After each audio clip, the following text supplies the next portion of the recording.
Hello and welcome back to the podcast. I am A.R. Ball. This is A.R.'s Tales, aka the A.R.T podcast. I am joined with Laurie Oknowsky, Yeah. author of The Class of 95. How are you doing, Laurie? I'm doing good. How are you? I'm very well. All right. Well, before we get into the book, which is definitely we're gonna get into, I read a little bit of it, and we're definitely gonna get into the characters and Eunice Excellent. and Jake and Jerry, and Yeah. I definitely want to get into a little bit of that. Okay. But before we do, I usually like to get into, first off, where can people find you? Social media, where can people find you? Right now it's Instagram. It's Facebook. I just started Facebook yet again after vowing not to use it anymore, but I'm back on it. Hmm, And I just started a coffee account. So that's another place. coffee. And I'm having a website designed. So eventually I'll have my own website. Very cool. Yeah. I'm How are you excited. getting your website done? I'm sorry, what? How are you getting your website done? Well, I was referred to somebody that a friend of mine used to make her cover. Um, she wrote a book that I absolutely adore, and her cover is awesome. So when I had my first experience with a website designer completely disappoint me, um, I found I asked my friend who would she recommend, and she recommended this one particular company, and I absolutely love her. I spoke to her, and it's so funny. She's from the state I just moved from. So it's like she's like she talked to me. She's like, your phone number set looks very familiar. I'm like, yeah, I know. I'm not in Florida anymore. Okay. Yeah, because in the book you spoke about your character being in Florida. I have it's been almost 100% like probability rate that most times that when authors write about like a place in the book, they usually are living there or have lived there before. So I would definitely Well, want to ask you that at one point. yeah, the originating state of origin that she came from, I grew up. So the story takes place in the town I grew up. It's my high school. My favorite teachers are referenced, places I used to hang out, um, people I used to go to school with. So hopefully none of them read the book because chances are they really won't like what I did to them in the book. Hmm. The, But does it's the my I don't do any damage to any of the teachers because I loved all of the teachers. So hmm. Well, what about so does a lot of the story mirror your own life? I kind of just say that it's a story extremely loosely, very, very, very, very, very, very loosely based upon my upbringing. Hmm. Only because Eunice is the kind of person I would have wanted to grow up being. Um, eh, Jake is the golden boy. He's every popular guy that I ever went to high school with. And Eunice ends up being involved with him in a certain degree. That Hmm. would have never happened to me. So basically, she's who I would have wanted to be during high school.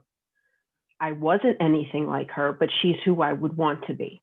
And if it Okay. wasn't for this one particular character, I think Eunice would have had an extremely different high school experience, if not for Jerry. Hmm. And Jerry is the antithesis. She's the gremlin, final Jerry's boss at the end. Jerry. What you think of Jerry in the beginning isn't how she's ended. Um, I honestly love her. Hmm. Um, That's cool. my favorite part about writing and being creative is that I can delve into a little bit of things that I kind of focused on when I was going to school. I had a psychology background. I wanted to be an abnormal psychologist in a uh, mental institution. That's awesome. So I wanted to I have that kind of background. I was interested in the things that made your mind kind of break. And Jerry has just about every mental illness that would cause a breaking, but she's not being treated, and she has other things going on in her personal life that are alluded to but not really delved into, because I want to leave room for the sequel. But there are things in her life. She's not just the mean girl. Yeah, she's not the stereotypical mean girl. She has things that cause her to act out the way that she does. So yeah, that's awesome. That's a really great way of putting it. Yeah, I wanted to end her story in a way that kind of gave the reader aha moment, and kind of said, okay, I can, because I when people were reading the book before I had it published, because I had it on Wattpad, because I also write and put things on Wattpad. Very and cool. This was a good way for me to kind of drum up. It's a launching pad. And I was having people tell me, God, could you just kill her? I was like, tempting, but no. I just didn't think she deserved that, because I knew what her ending was going to be. So I didn't think that she didn't deserve to die, you know? Yeah. I think she got... in the high school story, I mean, that's pretty intense. Well, yeah, but they they do grow up. It goes back and forth between. I alternated time frame between the reunion. So I like that. Yeah, and it continues on through that, to where it's flashbacks to back in high school, and it goes back to current present time, and so. Even though it starts off in high school and it goes back to high school, they do become adults. So how an adult would react compared to how a teenager would react would be two different things. So.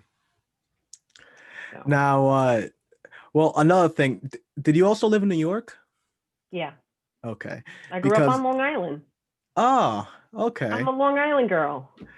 Wow. Well, it's actually funny. I was born in the Dominican Republic, but I have kind of a similar track record. I've lived in Florida as well. I lived in South Florida. Where did you live in? Where do you live? You don't have to say specific, just like north, south, central. I was in between West Palm Beach and Wellington, so I was north. I guess they consider it North Palm Beach County. Okay. But I grew up. I spent a good, God, how old? 30 years on Long Island. So I was born in Bayshore, lived in Deer Park, and every place that is mentioned is basically where I grew up, and it's all still there. I still have friends there.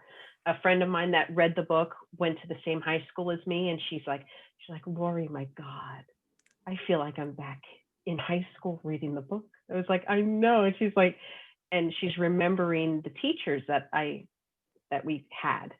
So it's really nice because we were talking about it back and forth. And then I'm now in Tennessee. Oh, wow. Tennessee. I had a few friends out of college, went over there to chase the music scene. Really cool. Ah. Yeah. So what, Nashville? Yes. Yeah. Yeah. Yeah. Shout out to Monica and all them. Hope you're doing good things. Yeah, we're on the east side, so we're in East Tennessee. We're, I guess, outside of Knoxville, about 15-20 minutes from Knoxville. My sister's in Crossville. My husband was stationed in Clarksville. Okay. So he's ex-military. Cool. Yeah, so it's kind of like we moved, but we're still around family.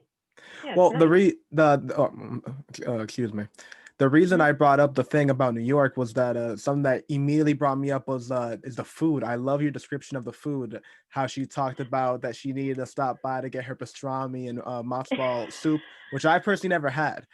But I love that type of writing because I love the way your face just twitched right there. A sin against humanity. But to be fair, have you ever had a sopao? Hmm? No. Exactly. That's my Dominican version of it, you know. Uh, But I have to try the matzo ball. I have to tell you, when reading your I like that's the type of thing that I love.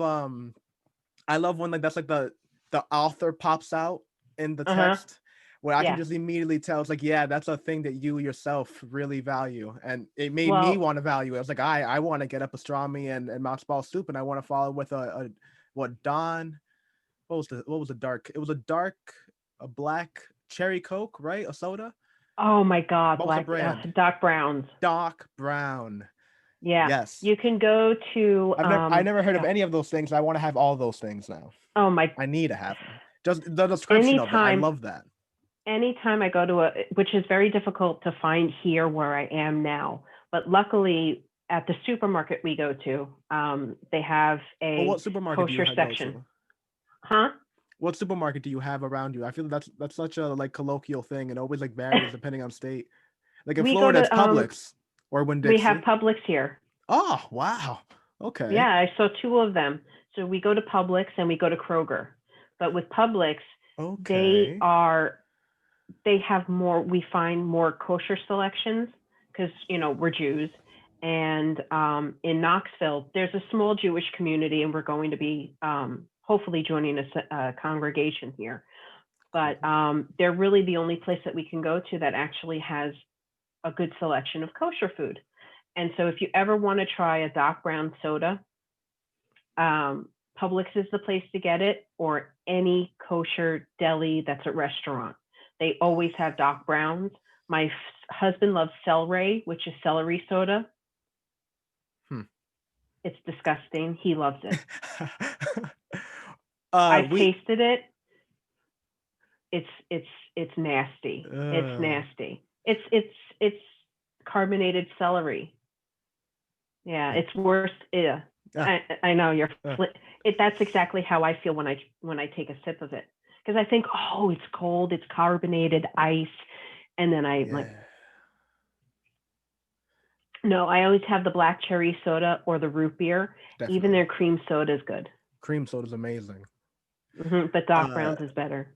I actually had a whatchamacallit. I actually live in New England now, so Oh, okay. I don't have any of that around me. Uh, I Yeah, crave you do. You have to find it.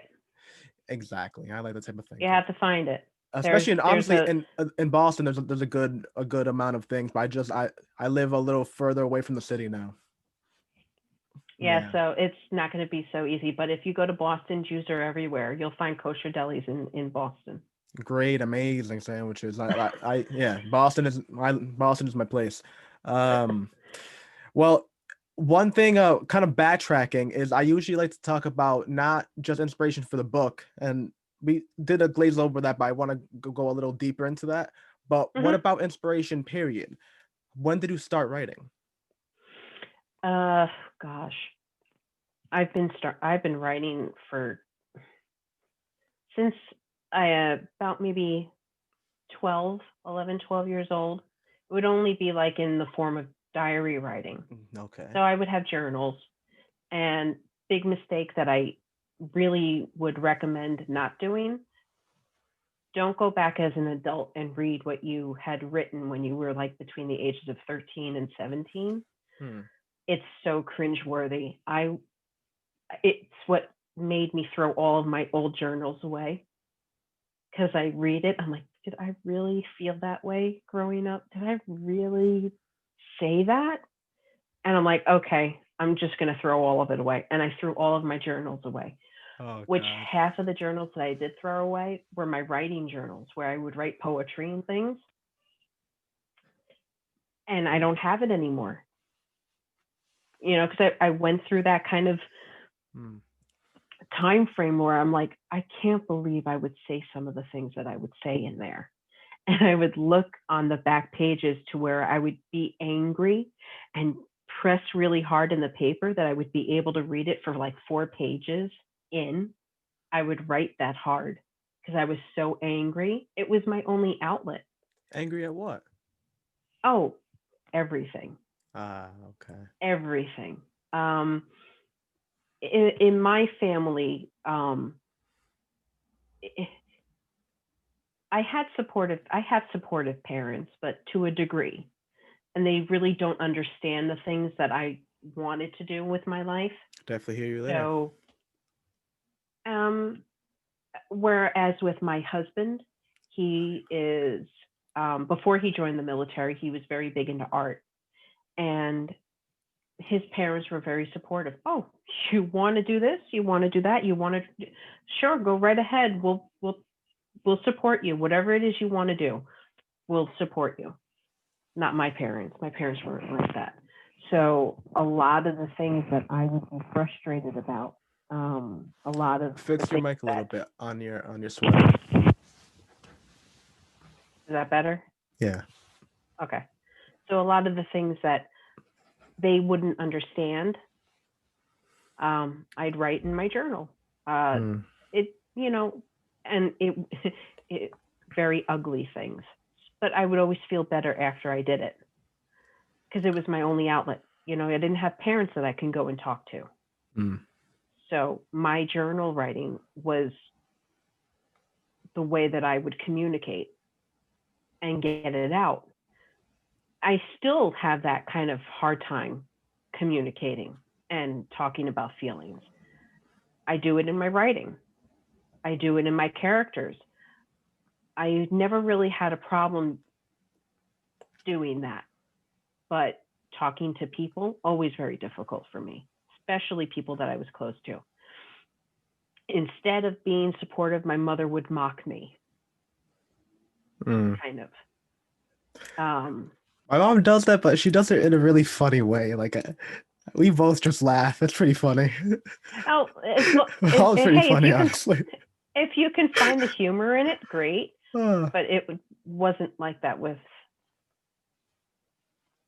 my mother. oh, I'm sorry. And I mean, it's nothing to be sorry about. Believe me, I spent enough years in therapy to where I'm basically over it now. Well, I'm a it huge I'm great a huge inspiration for the advocate book. for therapy. It is. It's great, and it was.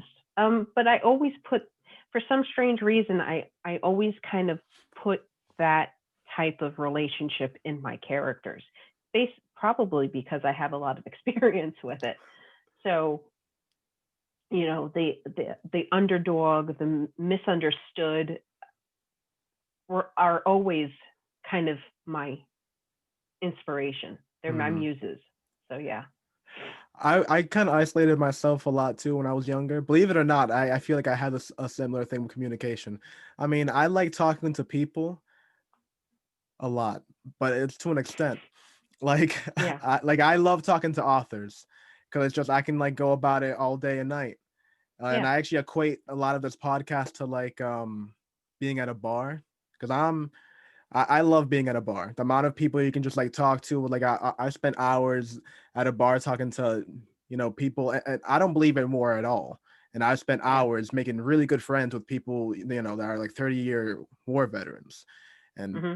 just like great conversations. Just because I love getting because I have a minor in psychology as well, Yeah. so I love that whole thing of like people and just like genuine conversation.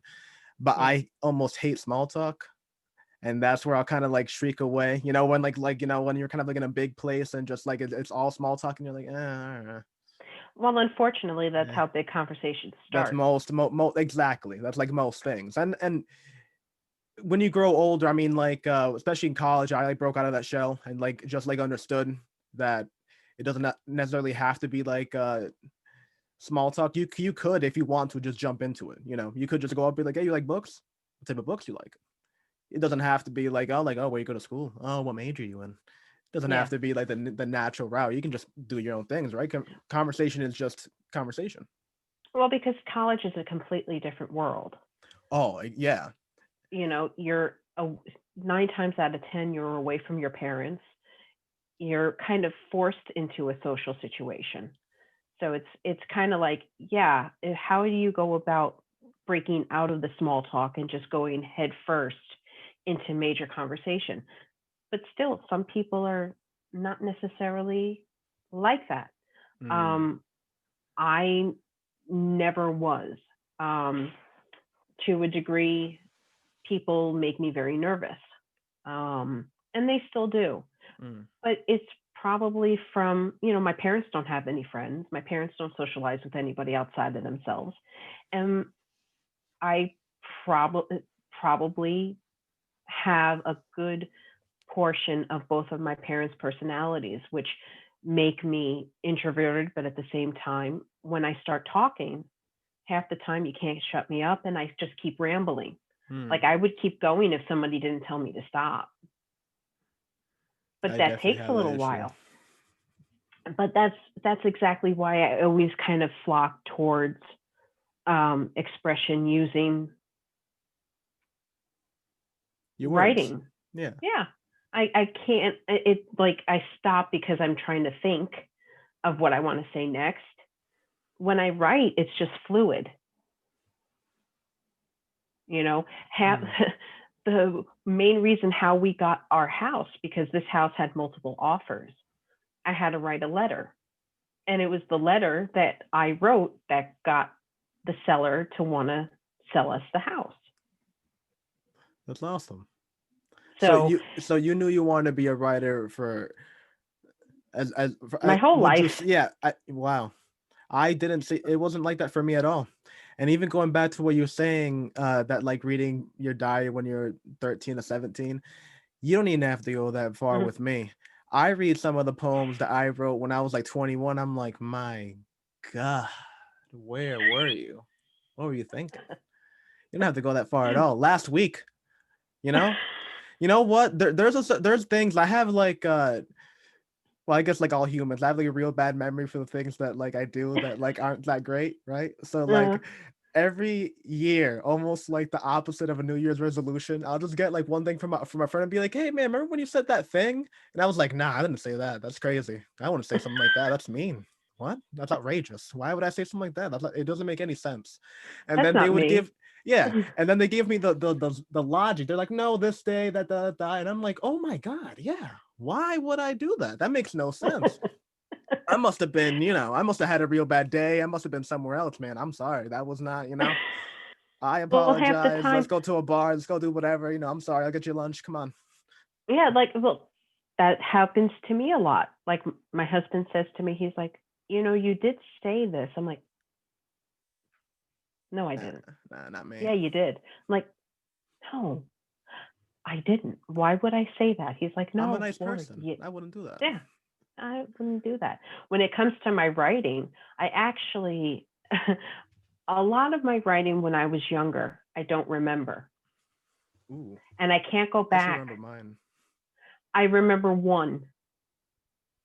And of everything that I've ever written, I wrote it when God, how old was I? I was 16. And I'm in my 40s now. And nobody heard that. I did. But I I heard like remember that. 22 or something like that. Hmm? I heard like 22, 30. I don't know, something like Yeah, that. that's That's what I yeah. heard. Hmm. Yeah. Yes, I'm glad. Yeah, that's Yeah. exactly how old I am. Yeah, 20 years ago. But I remember that one particular poem. I wrote it for my grandfather when he died, and it's the only poem from that time period that I remember. I've blocked a lot of things out that happened to me when I was young, so Mm. that probably is a good reason for it. But yeah, that was something that I remember, and I can write it down, and as if it was yesterday. So a lot of things that I write come from things that have happened to me. And then My therapy. you said a psychology background. Is that something that you studied like when you went to school, or is that something that you were always into like yourself? I wasn't I didn't know I was really into psychology until I took a human resources class and we did Mm-hmm. the whole Stanley Milgram experiment. Did you Mm, ever hear about that? About like the reason why people did you ever hear about that experiment? no. Well, basically, it was right after World War II, and he was trying to diagnose why people like, did the Germans do what they did because the Germans are innately, they have like some I type of have blood heard of in that. Yeah. them, that is Mm-hmm. evil, or was it like that? And basically what he figured is that like all authority does that to people. uh so what he did is that he put people in a room with what was it? Oh, with like the they kind of got volunteers to administer a test to people.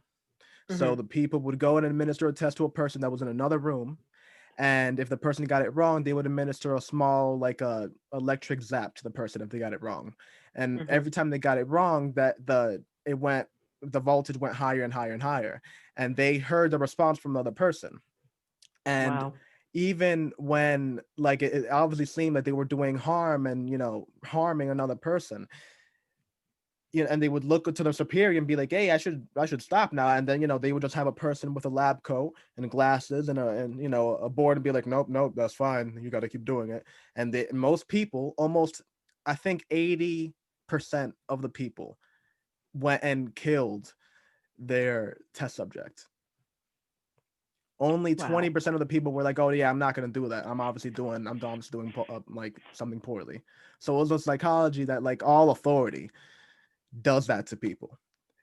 Well, it's the same E- argument with racism. Racism is a learned behavior over a long period of time. Definitely. If you're told something about one particular color, gender, orientation of a group or one person, chances are it's systematic brainwashing, and they're taught. And Yeah. there's an argument that says it can be reversed, but it's the person that would want it to no longer exist within their psyche, to whether or not they want to continue hating somebody. Lots of people that at least years ago, people that were in prison that would be considered white supremacists, they come out and they leave the for a lack of better term, KKK, because they don't want that life anymore. It's the same thing with gang mentality. Yeah. They stay in a gang. They I don't know. It's just it always just fascinated me. When I was in college, I was a psychology major, but I always had in the back of my mind, you know, a love for literature and English. Definitely. So then when I found out I had to take a science course uh, for abnormal psychology, because you have to take the I guess biopsychology, it's the study of the human brain Hmm. and the different parts and what controls this and that. I was never a big person, a scientific mind. Hmm. Um, so I changed my major to English. Oh wow, just over that. Oh, Yeah, that must have been a huge because obstacle. I couldn't take the science. It's Yeah, one but thing you to you could see have it. just got like a D, and then like all your other grades would have been like fine. uh, Maybe, but I couldn't live with that. So, because then Oh, okay. if you get a D in something, you just have to take it again.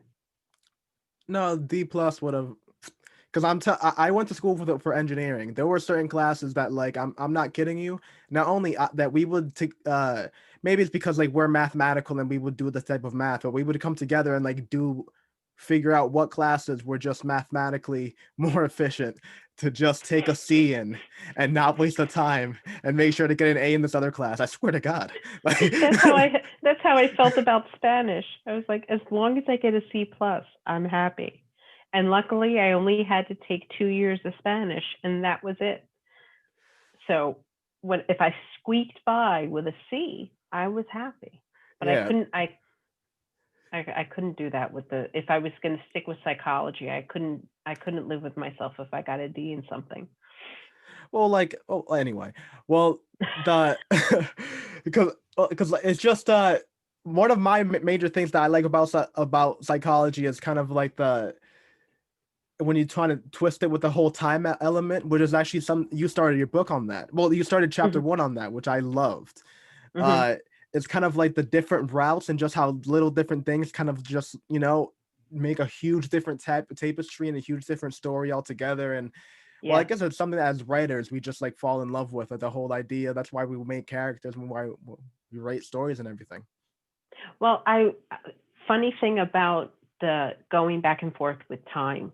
Um, I actually, when I was starting to write it and I had the idea for the book, I kind of was like, wouldn't it be funny if it was like a dream? The whole entire thing was just a dream.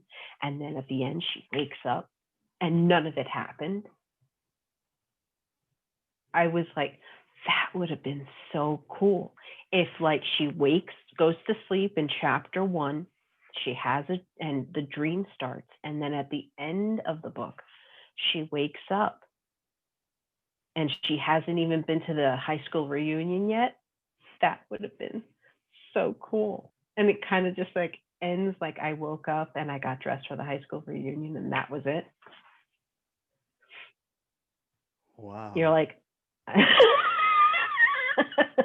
that's how I was kind of thinking that it was going to go. And then I'm kind of like, by the time I got to the ending, I was like, no, that would have been a really bad way to go.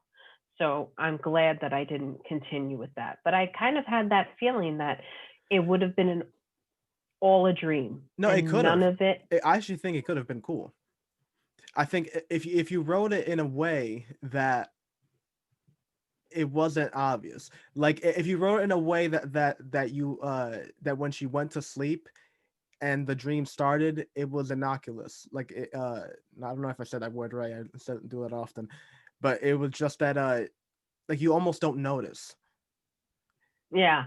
If it was like something that I can't even like you know how people often just like go to sleep and then just wake up and then like the story starts. If it was something Mm-hmm. like that like the character just went to sleep and then you woke up and then that right there is the dream.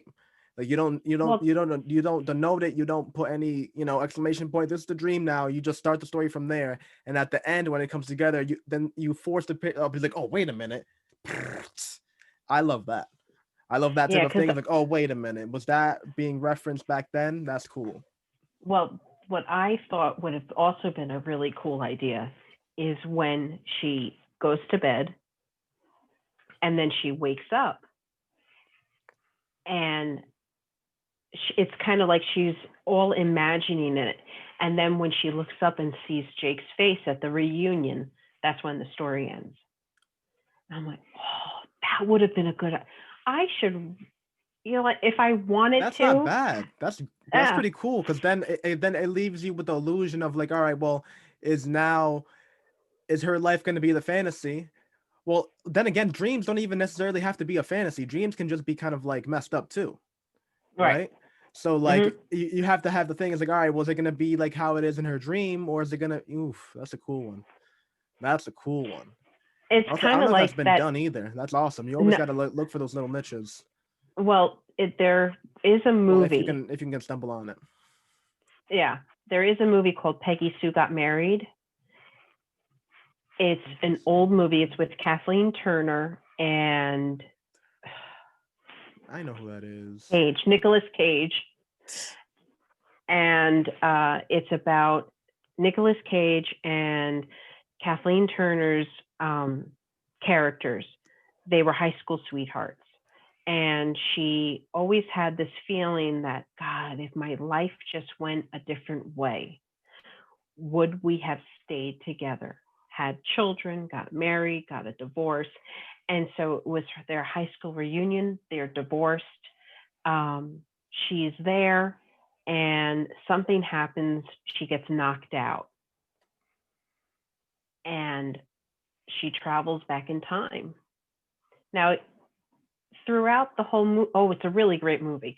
Throughout the whole movie, you're wondering, oh, well, did she really travel back in time? No, she was in a coma. Oh. And she woke up and she's in a hospital bed. The whole movie, she was in a hospital bed in a coma, reliving her life throughout high school, trying to stay away from her ex-husband.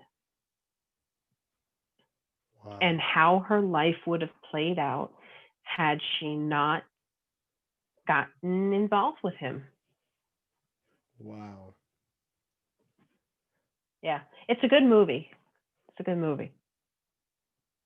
Well, man, that actually kind of perfectly leads into something that I always want to get. I usually go towards it more the end, Hmm. but we're already here. Yeah. What are the movies that inspire you? That to me, that's something that is. I mean, it's interesting because you can't have that conversation with like the people that we would consider great. Like you can't have, your top three dinner, because mine would be Isaac Asimov. If Mm. I had the conversation with him, oh, what's on Netflix? What are you watching right now? He wouldn't be able to relate. So Yeah. like that's something that I feel like only this generation of authors can really like regulate. Like, but it's such a I feel like it's such a collective inspiration for everybody. Right. Everybody's influenced by movies and television now. If so, are you asking me what movies I like Yeah, like yeah, your inspire top me? five, yeah, your top five movies that inspire you. Oh God, I'm gonna show my age right now, but I can't help it. I like really old movies. I like Okay. 1920 movies. Oh, I like black and white movies, of course. Um, The Wizard of Oz. Nice. Um, I wasn't the Wizard of Oz to play as a uh, kid. oh my God. I played the lion. I watch it every holiday season because it's always on. Yeah, The Wizard of Oz, Sound of Music. Oh, that's a Um, good one. oh, I love all the musicals. Schindler's List is another one.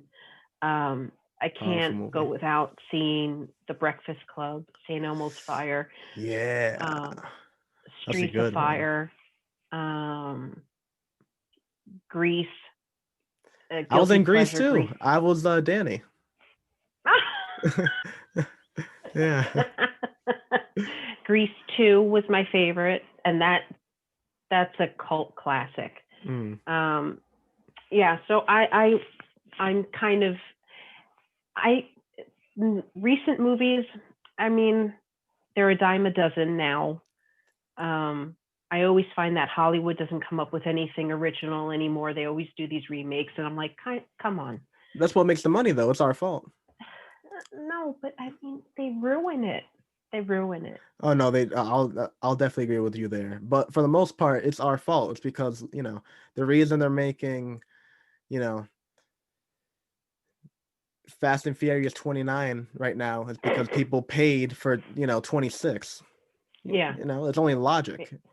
Well, it's kind of like with Rocky.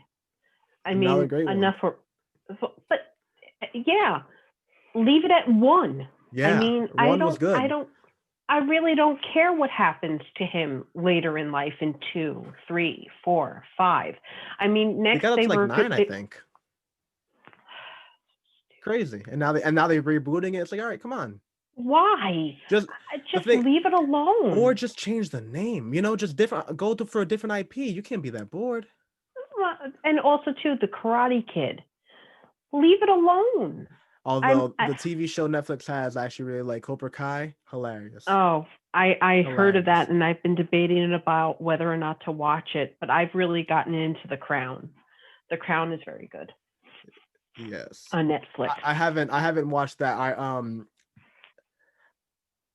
Game of Thrones have kind of ruined me to that whole, and it's a different time frame altogether, but just like any very like I don't even know the word for it, but just like that, say Lord, I can't hear that right now. I can't do it anymore. Well, my husband and I have really gotten into, there's two of them. Barbarians, it's in German, so they have subtitles. Dope. And it's really good. I have watched that one. That's really good. Yeah, Because I and love Rome. Watcher. Oh, and God, I can't even say his name, but it's another one. It's during a time period where Flanders was a part of France and then went back to Germany. It always went back and forth. So they speak French and they speak German. So certain characters they're speaking French and certain characters they're speaking German. And it's really good. it takes place in, I think, the 1700s, maybe early 18. So like end of the 1700s. It's when America was first founded. So maybe like 10 years after Very they cool. discovered America, they came to America with the Pilgrims. So I think maybe I think it's maybe the end of the 1700s, early 1800s. It's a very good show, but it has subtitles. So, I mean, there's still original content that Netflix is coming out with, but Definitely. no one's even going, because of COVID, no one's really going to the movies anyway. So Hollywood is shut down, basically. Well, everything is a retooling. Like I think right now, for as all the negatives that there are, I think there is no better time for the indie self-publishing community, and not even self-publishing, because I know you're by the same publishing company as Julia. Yes, How do you pronounce it again? The publishing company? Yuki Oto. Yuki Oto, Yes. which is great. I mean, you guys have awesome cover work. I have all that up in a minute. I will definitely get into that for a second, because I love showing off the artist cover work and like the author's Yeah. cover work. I'm sure you were very excited when you saw it for the first time, right? Oh my! It's the funniest thing because they only read at least the first 3 chapters of the book, and they got the cover basically like right on point. I mean, where the story takes place, uh, the the basic, the cover says a lot, and it just kind of goes to show. The moment I saw it, I was like, oh my god, that's perfect. That is perfect. It almost resembles like what the ending of the book is. And Nice. they didn't even read all of that just to get what the cover was. So I was very happy when I saw it. Yeah. Yeah. Well, kind of tying everything together, you said that one of your favorite movies was The Breakfast Club. Uh-huh. What age did you see that at? Like Oh what my. was that like a movie that you saw coming up? Was that When it first came out, I was probably too young. Because I think it's like 85. I was born in 77. So I think it was like 1984, 85, and I was only, gosh, maybe 8 years old. So I probably saw it a little bit later. I know my first PG-13 movie was Dirty Dancing. And how I know that is I got to see it on my birthday. okay? Well, Yeah, so that was exciting. I got the to see that. yeah, that's awesome. The reason I brought that up is because that means that was the like a kind of a developmental movie, Yeah, right? yeah, So since we would say that came out around that time frame, that means that you would probably start your journaling around that time frame as well, right? yeah. So it's kind of interesting how like the things kind of progress, right? Would you say that now The Crown is going to influence your future writing or things like that, the kind of in the same way that maybe The Breakfast Club and those type of movies influence the type of writing that you did now with the class of 95? Because the whole reunion aspect of it, which I love the whole time, just skip of that. I love the whole aspect that, well, I love any character that you see in the future and then you kind of Hmm. like see in the past and you see like that time skip. It's actually something that I did with in my own book.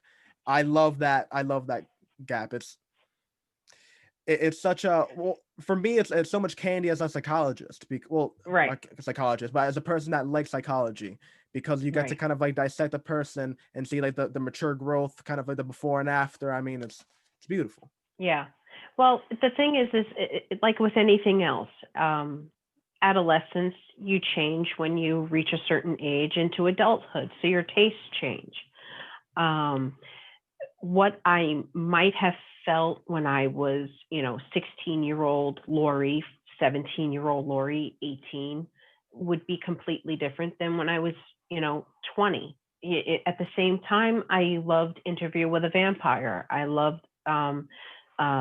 the Vampire Lestat. Tale of the Body Thief, all of Anne Rice's witches books. So I'm also a supernatural fan. Okay. You know, not supernatural the show, just in general the genre supernatural. No, yeah, paranormal. Yeah. I love those types of stories, but for some reason I always flock to the romance genre. I don't know why. Okay.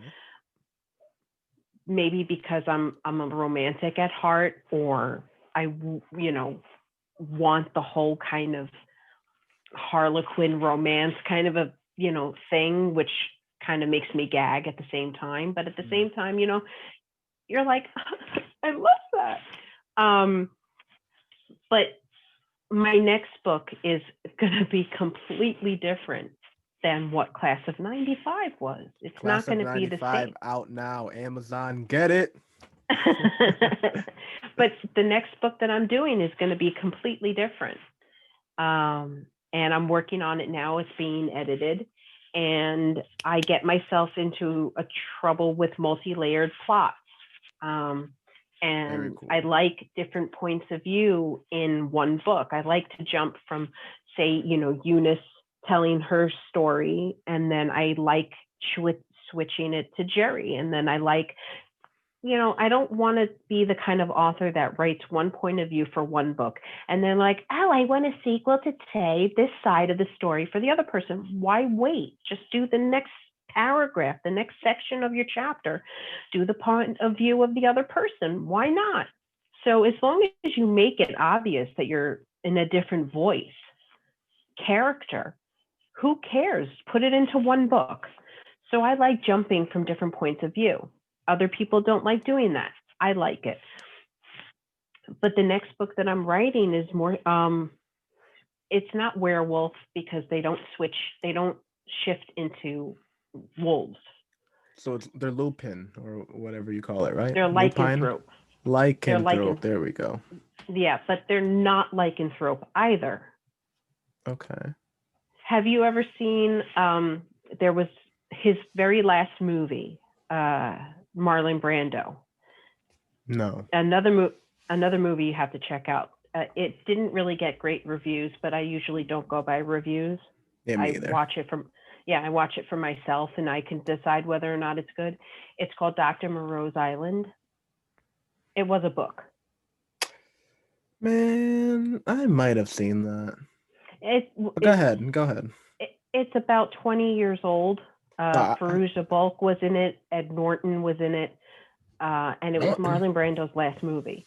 And he is a doctor that crossed human DNA with animal DNA. So a lot of the features of the creatures he created that he considers his children have features of animals and features of humans. And with time, they kind of evolve more animal-like than human. So I don't call them wolves, they're more beasts, they're taller, they change, but it's kind of like their features are more humanoid. Their limbs might be more claws, their legs are more wolf-like, but longer, muscular, leaner. Their facial features, they have teeth, their teeth and long gait. Yeah, but and I had an artist render what I thought that they looked like, and they came out just what I anticipated they would come out as. They're humanoid, beast-like creatures. Yeah, I'm excited to see that. That's awesome. I'm excited to continue writing it. I kind of got myself into trouble. So we're going to see how my editor helps me get past my little stumbling block. So, well, want to talk a little bit about that? I'm sure people would love to hear about that. There's a bunch of aspiring writers to listen to us. Well, hopefully, anyway. I hope so. It's kind of like the same question, how do you get past writer's block? I wish I had an answer. There is no right answer. I've been writing for a very long time. Over the last 10 years, maybe my son is 3 now. So only the last 3 years I've been really writing. Before that, I kind of was in a funk. And then when my son was born, I had a bit of postpartum, and I lost a bit of myself, which means I had no inspiration, I had no motivation, wasn't writing anything, I wasn't even reading. So I basically I was a mommy, and I wasn't doing anything. And it wasn't until I put myself in therapy, not only to get past the hump of no inspiration, but I needed to learn how to communicate better with my husband. So once I was in therapy, it opened up the floodgates. I had a dream. I woke up in the middle of the night, wrote it down. And then when I was in therapy, it's like I had somebody to bounce ideas off of. And it just flowed. And eventually I started writing 3 stories at a time. My first one, Lady in His Dream, which is still on Wattpad, class of 95, and my current one that I'm working on, Adornment Howl. So at one particular time, I was writing 3 at a time. And that's never happened to me before. But I get myself into this trouble where I have multi-layered plots, because Adornment Howl is a big history book.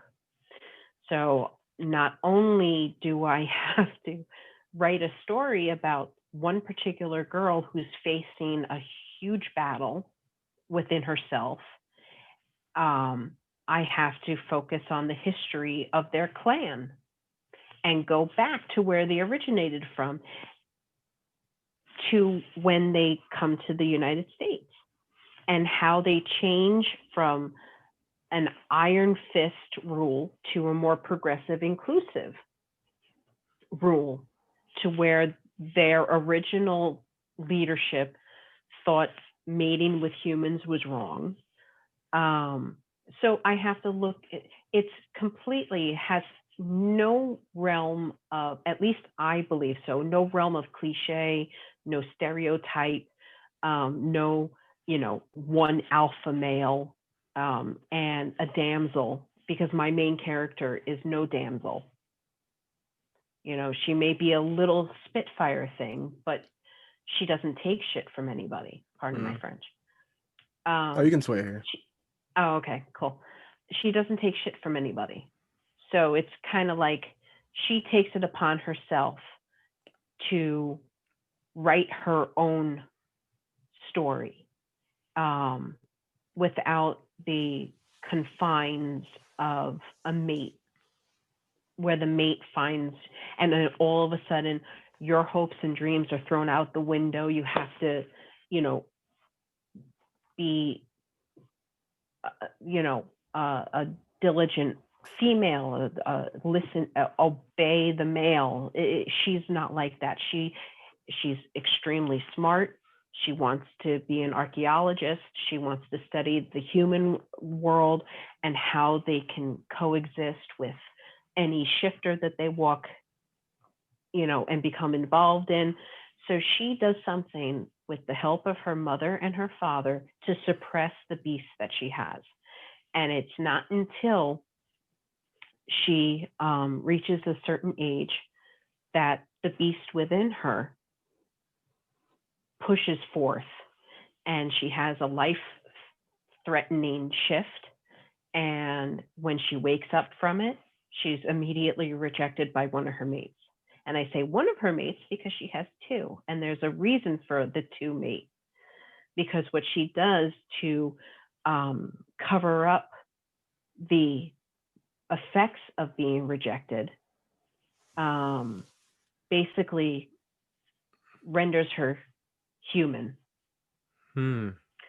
And what she is told by the individual that does this to her was a complete lie. He's slowly killing her.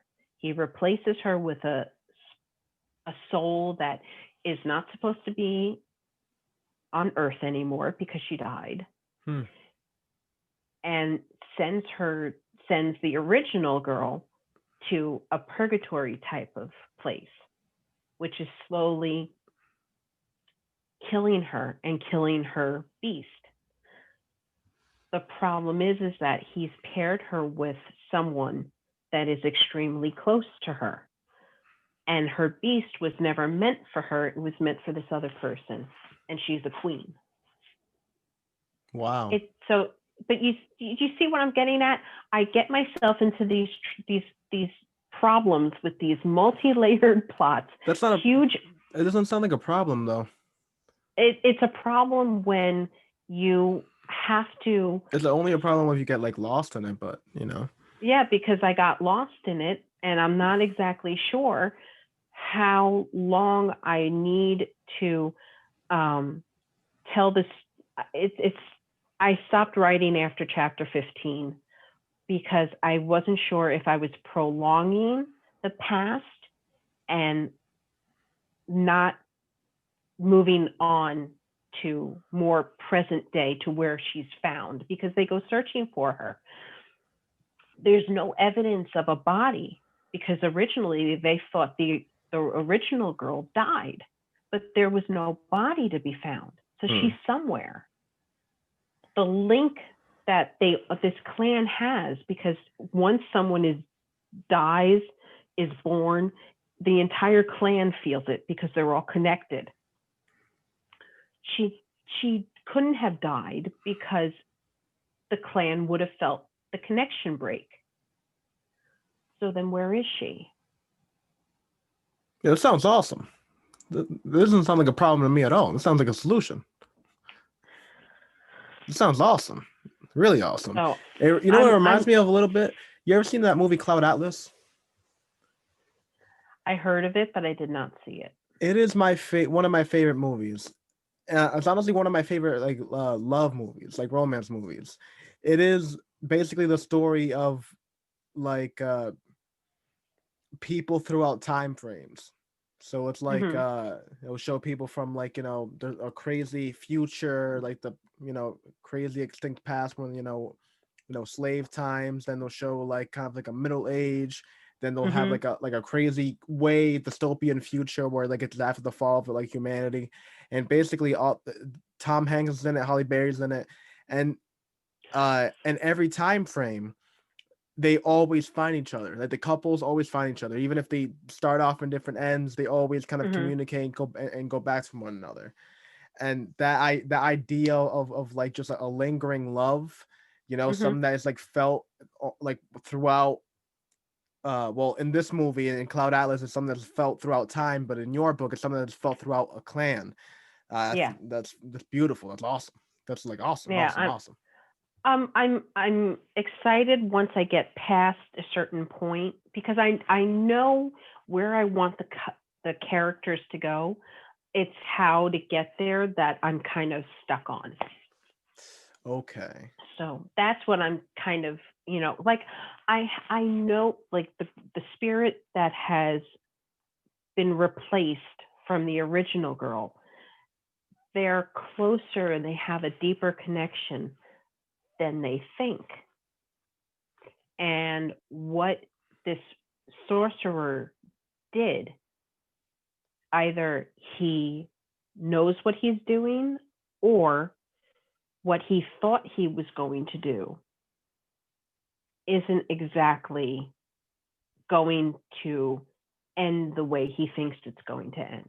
Like he wants to bring down the rule, the leadership of the alpha that's there now, and he wants it back to what it was before. Patriarchal, iron fist, Omegas are slaves again, whereas in this leadership, Omegas are not the typical slaves, not paid workers. They all have a role. They all are capable of earning a wage, having a life, And if this particular sorcerer is successful in overthrowing him, it all goes back to what it was when they first arrived in the United States under this alpha's ancestors. Hell yeah. Humans couldn't be with the beasts, the lichens. They would actually force matings with other lichens, even though that wasn't their original mate, down by the goddess.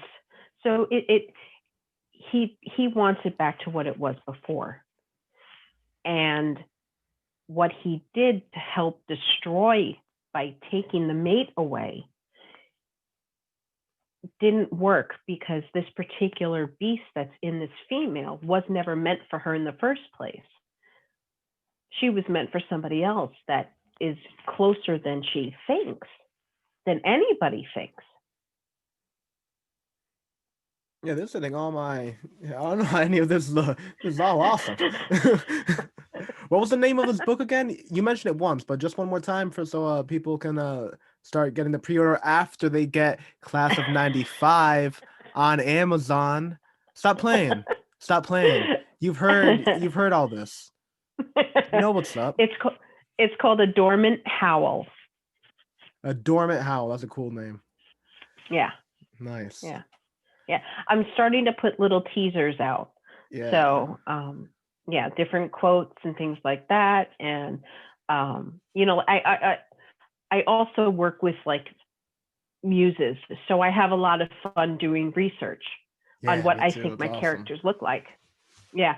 So I have fun finding images and pictures and things like that of who I think, because it helps me with dialogue, especially too, and how I think somebody looks and stands and sounds when they speak to one another. So it helps me build a dialogue. So, like, I have all of these. If my husband ever looks into my phone, I'm like, it's research. Very good research. Extensive research. I think so. Yeah. Oh, that's awesome. Yeah. Well, as far as inspiration for Class of 95, how did that come along? Well, so what was the thing that made you turn around the idea? Because you went from the journaling, right? Yeah. And when did the journaling turn into more fiction? Because the journaling is obviously nonfiction, your personal, you're going hard into the pages. When did that turn into more, all right, this is a hobby, let's sit down and write about a character, do a character study? When did that flip? Well, I actually, before Class of 95, before the book before that, that's on Wattpad, I wrote something else that kind of morphed into a huge mess that I probably will never, ever publish because it's just too messed up to even, it would probably take me 3 years to fix. But that was my very first book after the whole journaling. I've always written, I guess sometimes too, and I was actually paid a really nice compliment about my poetry, because I also have poetry books on Wattpad too. And I kind of like making little stories out of my poetry. And it has like a beginning, it has a middle, and it has an end. And so I was told, she's like, reading your poetry is like reading short stories. It's like I'm reading a book in a few lines. And what inspired Class of 95, I think, was the fact, because it was probably around the time that my 20-year reunion was being planned, that I didn't go to. And I was kind of thinking to myself, God, that would make for a really great book. And I just started writing it. I just had this idea. I don't know if it was, because sometimes I just get these dreams at night and I wake up and I have to write it out. But I think it was probably around the time that they were doing the 20-year reunion for my high school. And they, of course, had a 10-year that I didn't go to. And they had the 20-year that, again, I didn't go to. And I don't know. I guess that was my answer to not going, was writing a book about it. Why didn't you go? Was it like a possibility of you going?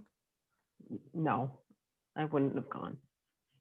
No, but like, was it like an invite? Was it a thing that you could have gone to? I mean, the only reason I wouldn't go to mine is because I don't live in that state anymore. I'm not gonna fly out. It's not that crazy. No. First of all, I didn't like anybody I went to high school with. And the only person that I do like, I still talk to. I don't talk to anybody else I went to high school with because I didn't like anybody. And they treated, I mean, I wasn't unpopular, but I wasn't popular either. But I just didn't have the experience that a lot of other kids that I went to high school with had, nor would I have wanted it. And to me, it's just another popularity contest that I wouldn't have been invited to. So there's no point. There would have been no point. When we had our 10-year reunion, my friend who also read the book said to me, she's like, I'm thinking of going. I'm like, why? Well, why not? No, why not? I'm like, I would like to see this person, that person. I said, then call them and just see them. Why do you have to go to the reunion? They didn't care about you in high school. What makes you think that they're going to care about you 10 years later? Hell, 20 years later. They're not. It's just a popularity contest to where they want to see what your life is like compared to theirs. And that's all that they care about. Why are you going to put yourself through that? And she's like, yeah, I know. You're right. And she ended up not going. She didn't miss much. You know, they did for the 20-year reunion. They didn't even send out invitations. It was all word of mouth and social media.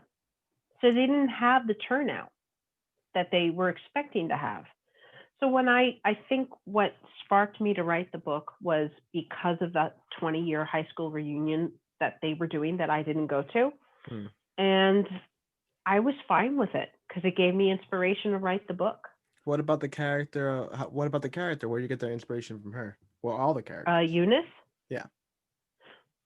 She's a little bit of me. I mean, she's basically all of me. She's me. Well, yeah, like I mean, I'll be honest. As you were kind of describing it, I was like, yeah, I mean, like, yeah, that's Connie, right? That's like the best friend from high school. And well, then Connie is more the college best friend. Oh, college best friend. I'm sorry. That was her dorm mate. That's right. Yeah. That was her therapist before her therapist. Yeah, she didn't. Eunice really didn't have very many friends in high school. If she did, it would have been David. David was her best friend. Hasselhoff, great guy. And I love David, Connie, and Chris together. I'm actually doing a spin-off of them. Really? So yeah, because honestly, everybody loved them. And to be honest, they're probably the healthiest relationship in the entire book. Besides Eunice's parents, they're probably the healthiest relationship in the book. I mean, they have everything. They have love, they have passion, they have communication, and they have friendship. They're everything. And yeah, I don't think that they would have worked with just David and Christoph. I don't think that would have worked with her and one of the guys. I think them together, the three of them, it works the best.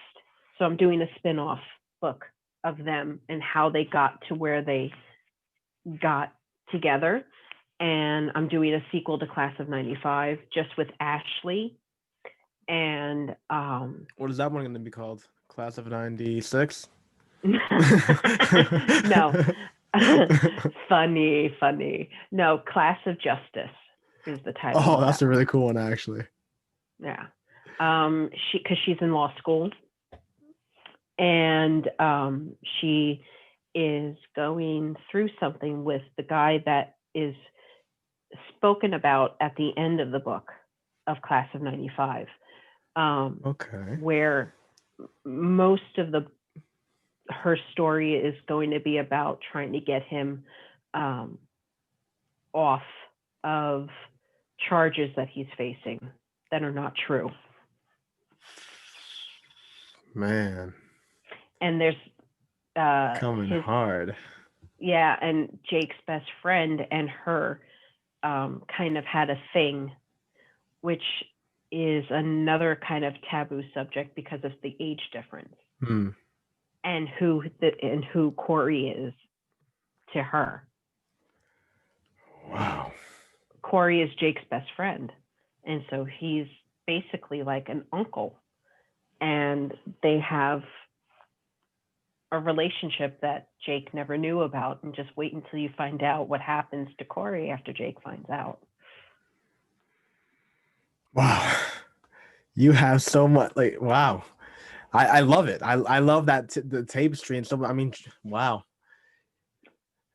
I'm honestly still on the wolf story. My God, that one seems intense. Honestly, it's been running in the back of my head. Well, you know, the editor that I'm using for A Dormant Howl, surprisingly, has been helping immensely with pulling certain things out of me that I didn't think were there. And as I'm looking at some of her edits, I'm like, damn it, why didn't I think of that? Why didn't I think of that? And I tell her all the time, I'm like, part of me feels so guilty because you're helping me write this. And I'm like, I should have thought of that. She's like, no, but this is why you have me to help you. So I'm really excited. I'm really, really excited about it. Yeah, it's an awesome thing to be excited about.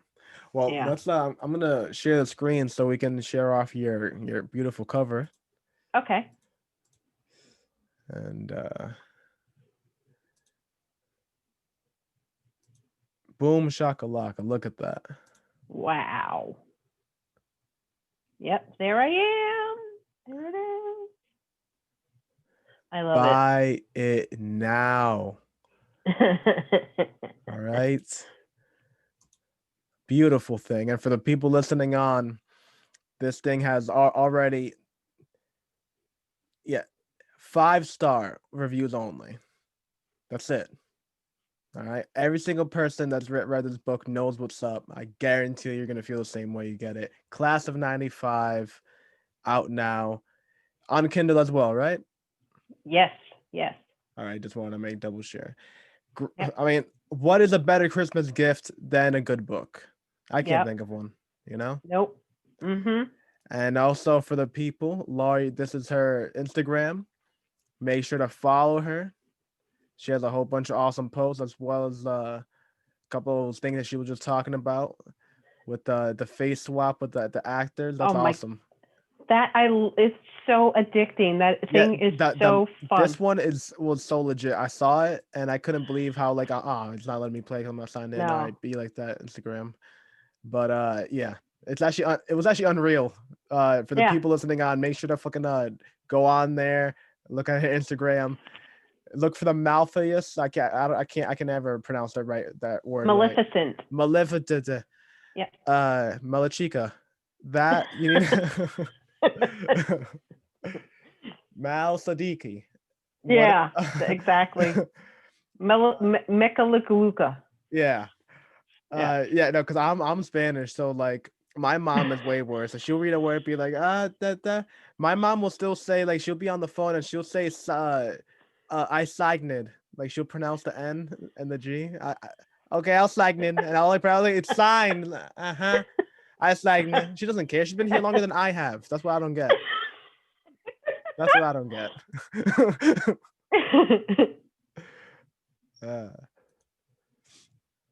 But that is the book. Go out and get it. And my God, I mean, your following project sounds so awesome. When do you have a release date or anything? What about the website? Do you have an ETA for that? The website should be about a month. What is the domain name for that? I have, God, remind me. I'm going to buy it. I have to look it up. I haven't done it yet. $12 a month. I'm telling you, anything more is robbery. Yeah. I'll tell you that I'm right going to go now. through GoDaddy, and I already kind of, if my name is Don't do that. taken, If you're already buying, because you're already having a person design your website, right? So mhm. just buy the domain straight from Google. That's what I'm telling you. If you go through GoDaddy, GoDaddy is a web building platform. If you're already having Ah, somebody else build the platform, so you just go straight to the source and get the domain from Google. That's what they're okay. gonna buy anyway. What Okay. Google what GoDaddy's gonna do is they're just gonna resell what Google does to you, and they're gonna charge you $6 more. I'm telling you from experience, because Okay. that's what Squarespace does to me. I pay like $6 more a month just because. Okay. Yeah. Yeah. Okay. I'll look into it. I'll look into it. Yeah, I have to do it. So, but Uh, so yeah, with A Dormant Howl, I'm hoping, crossing my fingers, sometime 2021. Um, but I haven't decided whether or not I want to do what I did with Class of '95, where I put maybe a few chapters out of A Dormant Howl on Wattpad, that's a cool and idea. then I publish Free it. beta readers. Yeah. So I might end up doing that again. Um, and then as I'm looking, because there's no guarantee that Yuki Ito would publish A Dormant Howl. Well, they're Um, already editing it, right? It's already there. no, no, I'm having it edited by an individual person. Oh, so the So publishing company is it? What do? They just handle publishing? They just handle publishing no, rights? they do edit it, but they do like minor proofreading kind of editing. They won't do like content editing. I need a content editor Okay. because I need to try to build out the plot to the end. So it's nowhere near finished yet. Okay. What else do they Yeah. help you with? Well, they help with editing if it needs like minor kind of grammatical punctuation. They do formatting, so they format it in print and they format it in ebook Yep. versions, and they do the cover, and they do the marketing and promotional campaigning, and they publish it on different bookshelves around the world. But when it comes to editing, I don't think that they would. At least I haven't asked. I don't think that they would do the kind of editing that I needed to have done. And how does that work? 'Cause I haven't really heard. Well, I just don't know the industry well enough. How does a publishing work? Publishing company work with Amazon? Like how is revenue divided? Because when you make a sale on Amazon, it goes to an account. Is that account in your name, or is that the publishing company's name? And then they divide it to you. They divide it. So it all depends upon, at least they used to, because Julia is using them for her sequel. Yep. And Julia found that they no longer do the type of acceptance that they did when we first approached them, where they had either a full sponsorship or a partial sponsorship. Partial sponsorships would probably be considered more hybrid publishing. Hybrid is a completely different animal. What does that mean? Hybrid I'm new to all this. hybrid publishing is basically a publisher that charges a la carte for everything. Um, and you have to be really careful with those types of publishers because they can take your money and not do anything How for much? you. How much money Uh, are we talking about here that they're oh, charging? there was one that when I first was considering publishing, because I was moving, I didn't want to do um, self-publishing while unpacking a house and living out of a hotel for a month. Hmm. So I contacted Yuki Ito because they were a traditional publisher, but they're more boutique. They're smaller. They're a non-vanity publisher, which is also different. Non-vanity publishers are smaller. Vanity publishers are like Random House, Doubleday, Mm. Those are considered vanity publishers, where they're huge conglomerate companies. They have umbrellas underneath them, and they don't accept anybody that's unsolicited. So, in order for you to um, be published by Random House, you'd have to have things published elsewhere, and it's a lot harder to get your foot in going to a huge company like Random Mm-hmm.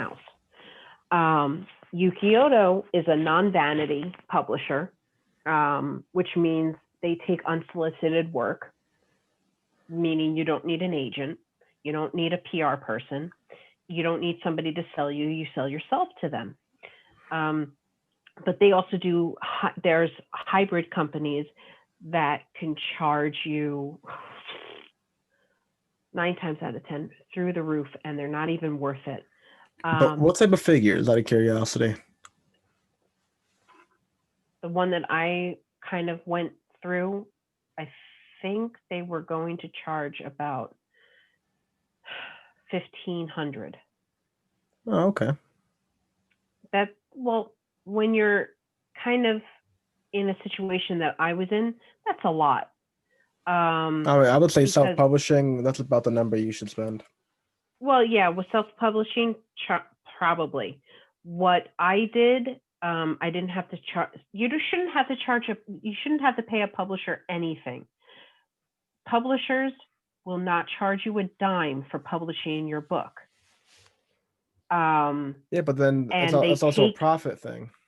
So well, you're because of telling me the, this company is going to charge you 1,500, and then you have to give them profits afterwards? no, because that is considered hybrid publishing, Yeah, it's a where service you fee. keep You're all the basically using royalty. them. Yeah, you're using them You as a keep your service. royalty. Yeah. It's 100% royalty to you, because they're not, they're charging you to do everything. Self-publishing, you do it yourself, you pay for it yourself, and you keep everything. Yukioto, it's a 50-50 split. They put the money out to format it, to do the cover, whatever else is a hidden fee, they take it from your royalty. So I'm making 50%, they're making 50%. After their accounting takes everything out of balance. But still, it's awesome. Like, it's cool that you don't have to like put anything up front yourself. That's awesome. Yeah, I mean, I don't have to put anything out front, but the same kind of thing with the vanity publishers. They give you, I think it's more like 80-20. They give you 20, it's whatever their royalty configuration is. They take most of it, and you don't keep your copyright. With Yukioto, I keep my copyright. They don't own my material. They only own the rights to publish it, but they don't own my content. Hmm. My book is mine, but they publish it where they want to publish it. With Random House, Doubleday, those types of, I think there's the company that Stephanie Meyer used. She may be of a different caliber now, but when she first started publishing, she didn't retain any of her copyright. They buy it. When they take you on and they sign you on, those top rated, those vanity publishers, you no longer own your book. They do. Yeah, that's why I'm a huge advocate for this whole self-publishing thing. I really think it's just like kind of like fear of getting into the whole business sense. Not a lot of Mm-hmm. people that have kind of like the creative mind to be able to Mm-hmm. be a writer and like like crank out like books is really going to be the same person to sit down and really go into the whole business aspect of it. But it is Right. unnecessary. If you just spend a little time into it, it can be the difference. I mean, if you know who made like the most money last year in like book sales, Hmm. some random guy in like I believe like Pakistan that has like 30 books out or something like that, just like some random self-publishing guy. He beat out Stephen King, Stephanie Meyer. He beat out everybody last year in sales, Wow. self-publishing. Why? Wow. Because everything that he pumps out is coming back right back to him. Sure, he has to go and put money down on the, graphic artist, on the XYZ, on the whatever. But Hmm. after that, every single dime is coming right back to him. And most Right. of the time, I mean, like Hollywood is known for it. Bad Boys to this day is considered a non-profitable movie. I mean, accountants will do anything in their name to make sure that, like, it's like, oh no, we're still paying for it. We'll pay you. We'll get you your money when we start making money. And Yeah. they'll just do everything to, Yeah. be like, oh no, Yeah. we had a coffee that one day. It was like $25. Obviously, that's part of the mountain over here on your No end. matter what you do or what you think or what you say, it's all a moneymaker. It's all business to them. Um, uh, Yeah, exactly. And but and that's we're not also, like that. We want to be artists. yeah. But the funny thing is you're talking about, indie books and self-publishing, and anybody can publish a book on Amazon. Anybody. Anybody can. That's what's the problem. And that is a big problem. That is a big problem It should because have a little bit they're more, a little bit more of an entry gap, a little but the something. problem with it is that what people don't understand, Amazon is not a publisher. They're a distributor. Yeah. They will print your book for you. They're not a place to market, promote, and they just merely sell it and distribute it. They don't regulate who publishes with them. So you can publish just about anything you want with them, and you can say you're a published author. But nobody screened your stuff, nobody looked at it, nobody reviewed it, nobody edited it, and you can just get it formatted yourself. But then you read it and you're kind of like, I wasted my money on this. This is what Amazon is putting out. Well, yeah, because anybody can go ahead and publish with them And they because can they set have their this own prices. and they can set their own prices. That's the good thing, is like I see that my book is still the price that it is on Amazon. I'm like, well, it's not inexpensive, and The publishing company did that. yeah, publishing company, and because the account is under them, they have the ability to lower and run sales and stuff like that. I can't. I don't know if I can maybe go to them and say, hey, could we drop the price, for the holidays, or give like 20% off for the holidays? I would have to ask them, but I don't know. I know that I can't set the price. They do. Hmm. So, Do you think but do you look, think you'll ever go forward and just fully do the indie publishing? Just go on, just do the leap of faith? there's, I'm, I don't have the best temperament to try to do it myself. I get frustrated very easily, which causes me to give up too quickly on something because I get too frustrated with myself. Um, and my brain works a lot of the times faster than my fingers do. So You it's kind of overthink. like, You just need to relax. ah, thanks.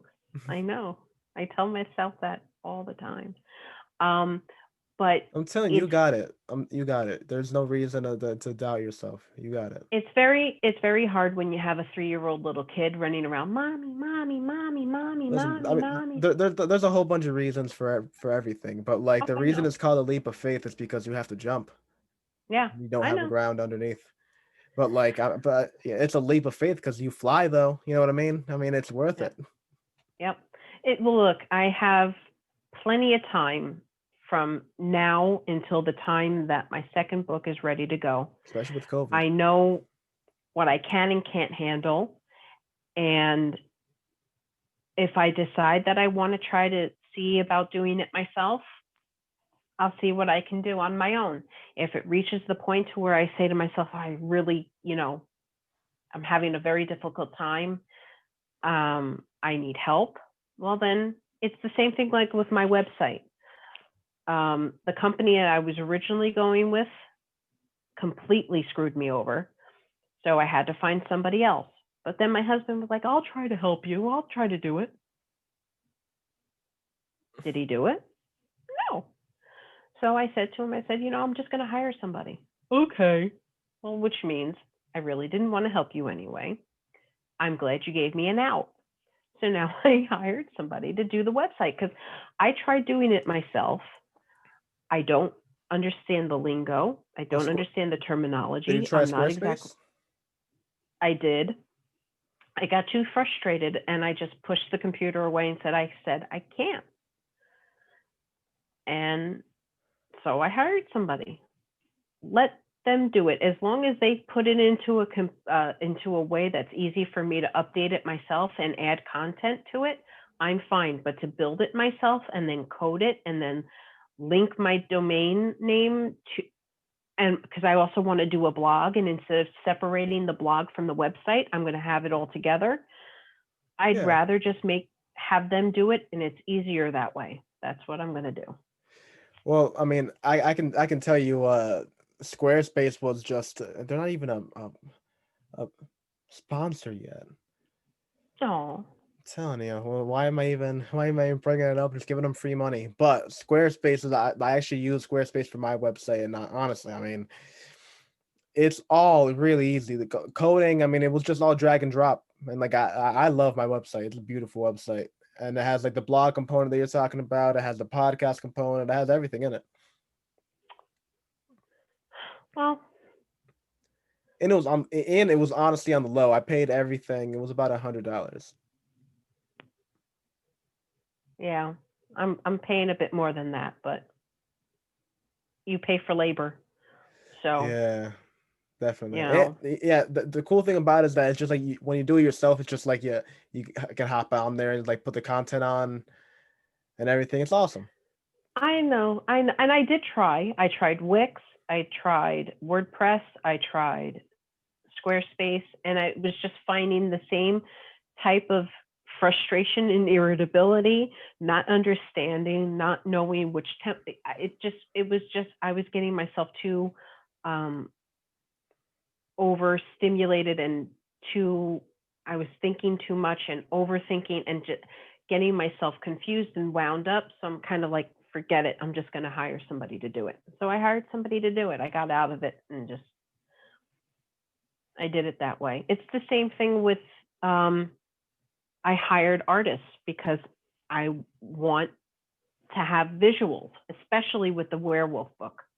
I keep calling it a werewolf book, but it's really not. Yeah, I can imagine the maps in that are going to be insane. Oh, I don't know if I'm going to do maps. Oh, you got to. I don't know if I'm going to do that because awesome. then I'll think about it. I just paid a whole bunch of money for maps. I had somebody do awesome, and I posted some of them on my Instagram too. And the artist I used, I mean, there's one recently that I did that I had her do, and I can't stop looking at it. Sometimes I just go back into my phone and I just stare at it. I'm like, oh, so good. Why can't I draw? And if left to me, it would be like stick figures. Like, yeah, it's just.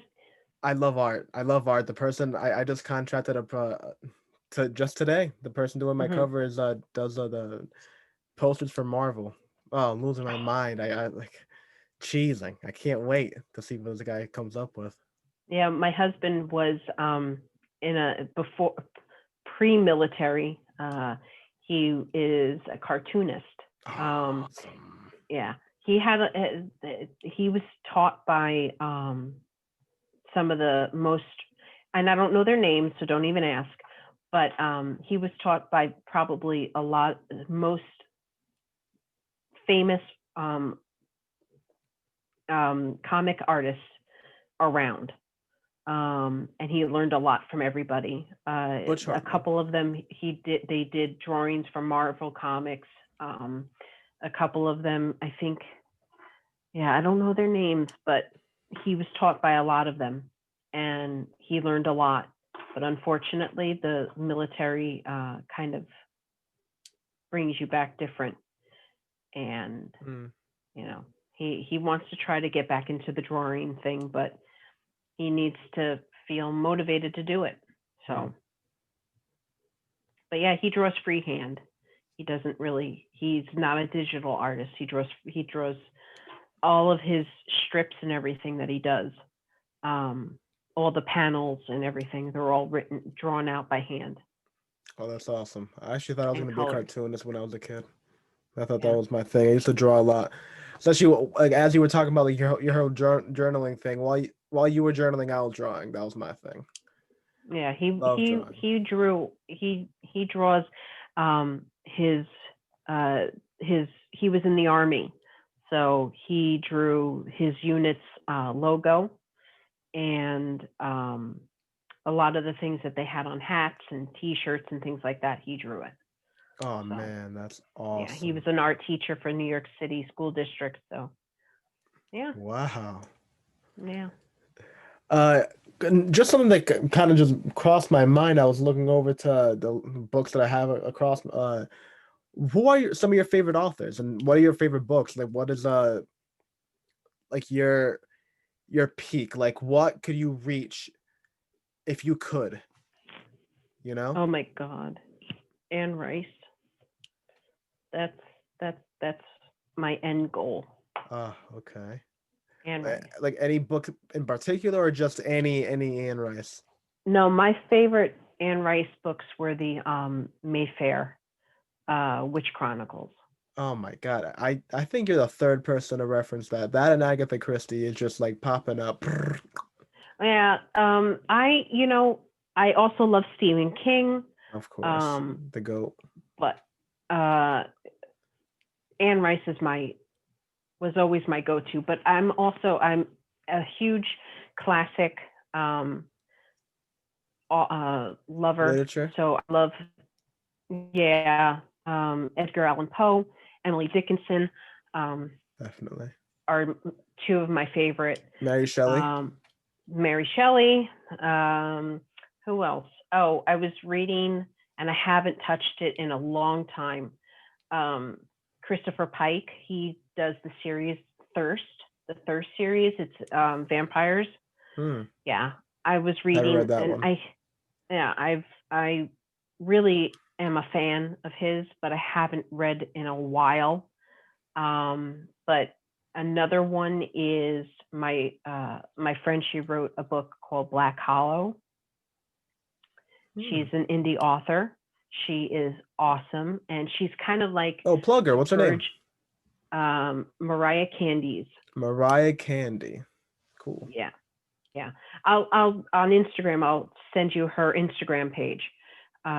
She writes, and she's publishing another one, kind of like because she because she even when I was reading it on Wattpad, she started putting it out on Wattpad, and then she pulled it because she's going to publish it, and it's called The Bitter Taste, and it kind of reminds me of the Stephen King novel,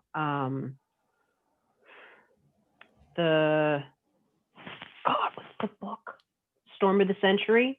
Haven't read that one. It's about this mysterious man who comes to this one particular town during a storm, and he traps all of their children in a sleep state, and because he's looking for this one particular child, and her book, when I mentioned that to her, she's like, "Shoot, you found out." You figured it out. She because it's kind of the same kind of premise, but not. This young boy loses his brother, and he finds this kind of candy store. And the guy who runs the candy store is this real creepy guy. And he goes into this room and he comes across his older brother. And his older brother, yeah, it's kind of, he sets off on this adventure in this type of world, trying to get out. and he wants to save his brother and these other children that he finds along the way. But in order to save them, they need to free themselves of their fears, because it's their fears that they're constantly haunted by. It's a great story, Oh, it's like it and in a sense. she's publishing it.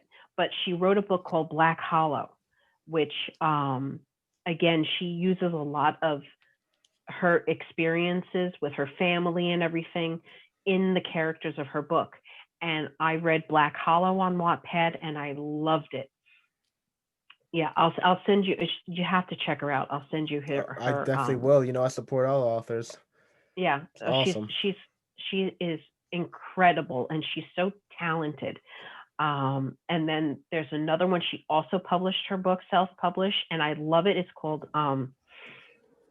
She Belongs to Krampus, and it's her holiday series. Nice. And it's about this young girl who meets Krampus, and it's like, and then she did another one, and they are all related to Krampus. Has siblings that are all holiday themed characters. Oh man, this is awesome. It's so cool, and she has it's so refreshing on how she builds the world and how she builds the characters. And I'm like, but Krampus is supposed to be this scary, evil character, but he really isn't. He really isn't. I mean, he collects these children, but he doesn't hurt them. And in his own way, he cares about them. What kind of, again, that's kind of the Stephen King, that's like Misery. Yeah, it's well, it could be, but yeah, it's just so deliciously. No, yeah, I'm sold 100%. Yeah, Wow. they're great books. They're great books. And the cover of the Krampus book that she has is simply amazing. And it's just a really great read. So those are two of and even the editor that I had on Class of '95, she's also a published author that she does self-publishing, and I have to read her book, but she is sci-fi. And Oh, you gotta, yeah, that's all up my alley. You gotta send me her too. I'll send you her too. She's really cool to talk to, and she's really helpful. She's really an awesome author. So yeah, there's a few. Yeah, that's There's a awesome. few. Yeah, that's Yeah. awesome. Yeah, there's plenty of us out there. You know that. Yeah. Yeah, and I want to talk to everybody. My God, and on that note, I think we're gonna at the end of the podcast. Oh Right? my. Oh wow. Yeah. Yeah. So, You're gonna have fun editing this. oh no, I don't edit this. This is fully in. Oh, awesome. Okay, Yeah. cool. Yeah, like I said, it's more conversational. Just Yeah. people always have like the sense that like promotion means that you have to be talking about the thing that you're promoting for like the full time. Yeah. We're authors. Everything, I mean, the entire thing that I've like proven in this, like, you know, this like time skip is that our writing is 100% fueled by the type of people that we are, the experience that we live through. So just you talking to me about whatever, you know, the thing that happened in your life is basically selling people on your books, aka Class of '95, out on Amazon now. Stop playing. Pick it up. What are you doing? What are you doing? You've heard it. If you're into romances, you know, Breakfast Club, this is your book. Go and get it. This is the end of the podcast. I'm A.R.T. Laurie, anything else to Yes. say? Any closing thoughts? If you have something to say, write it down. Write it down. That's about it. Yeah. And you heard it here. Write it down. Yeah. Yeah. End the podcast. Thank you. Awesome. Yeah. Thank you. Later, guys. Peace.